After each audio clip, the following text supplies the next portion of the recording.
My story begins since the day I was born in Cuernavaca, Morelos, Mexico on May 6, 1997. During that time, my parents were still the typical boyfriend and girlfriend who lived with their parents.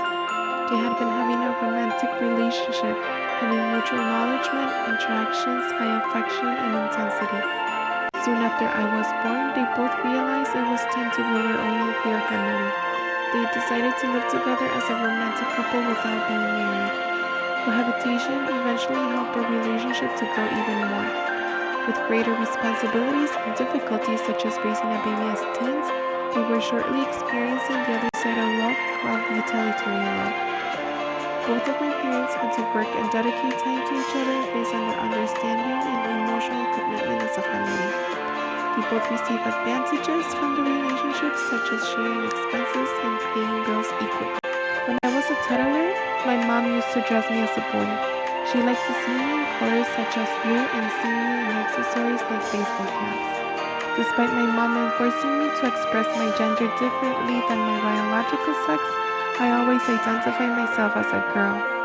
I like the typical girls' colors such as pink and purple. I love to wear dresses, I play with dolls, and even wear makeup. From seeing commercials of supermodels and the media portraying the definition of female beauty, to seeing my girlfriends put on their makeup and my mom cooking, made me concerned about how a girl was supposed to behave. I was exposed to the typical gender roles of femininity, to the expectations received from the media, to peers and parents. Using the symbolic attraction theory, my gender was reinforced through these interactions and symbols. The conflict perspective theory explains the major elements of when my dad Freddie decided to come to Chicago. The inequality between social classes and the exploitation in the workforce was not taking us anywhere. The corrupt government in Mexico made it impossible to climb the social ladder and achieve a higher social class. My dad was desperate for life changes and the opportunity to achieve desired material conditions and personal experience, so he immigrated to the United States in 2002 in search of a better job. After my dad left, my mom Gabriela and I moved in with my grandparents. My life became very difficult during this period. My mother had to work up to 50 hours a week and she didn't have much time to take care of me, so I had to stay with my grandparents. They were responsible of the care work and helped me enhance my capabilities. Since my grandparents didn't know how to read or write, they tried to influence me to go to school. They were always on top of me and encouraged me to be somewhat professional so I wouldn't have to struggle like they did. My grandparents not only supported me educationally, but also intellectually and emotionally. They made a huge impact on my life and they are part of who I am today. In 2004, my mom decided to move to the United States and reunite with my dad. The first years of being in a different country were very difficult. Both my mom and I had to learn the ways of our new homeland through acculturation, the acquisition of a new culture and language. The acculturation was very dissonant because at age 7, I was able to adapt to this new change much quicker than my mom. I learned English much faster and became very familiar and knowledgeable of the holidays such as the 4th of July, Thanksgiving, and Easter. Even though we live in a new country, as a family we still value our traditions, costumes, and norms. For example, each year we celebrate Dia de Reyes Magos by eating a traditional bread called Rosca de Reyes. In 2005, my brother Nathan was born. My mother decided to leave her job and began dedicating her time on childcare and housework. My family became the typical breadwinner homemaker family. According to Hill, traditional families such as mine may be expressions of collective strength and resilience in the face of hardship, uniting men and women with a common purpose.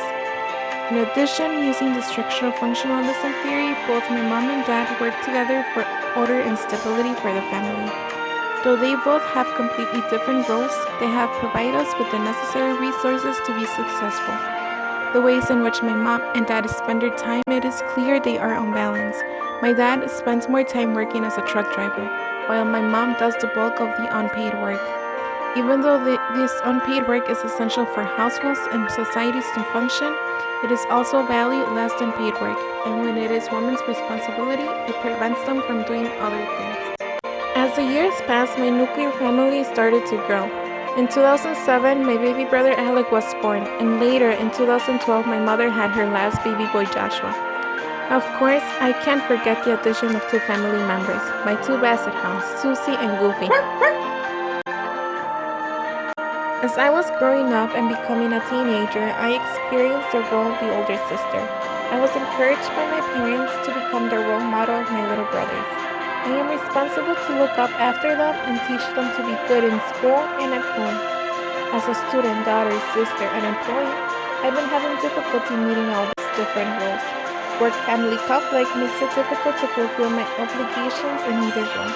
I've missed important family events because I either have to work or focus on school assignments, but I always try to dedicate time to my family. My family orientation has been my biggest socialization agent and has influenced me the most. With what they have taught me, I plan to build my family for creation in the future with my boyfriend David. Because he and I are from a different culture, if one day they decide to marry, we will be considered an autonomous couple, and we will be sharing different cultural values. Being exposed to my boyfriend's Salvadoran culture has taught me how to understand other cultures and eventually learn from them.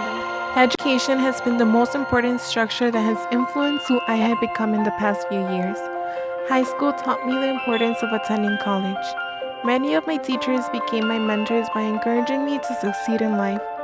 Social capital and the availability of resources of these connections gave me the opportunity to explore the world as a student. School also gave me the opportunity to be part of different social networks. I was involved in extracurricular activities. I met friends whom have become part of my extended family.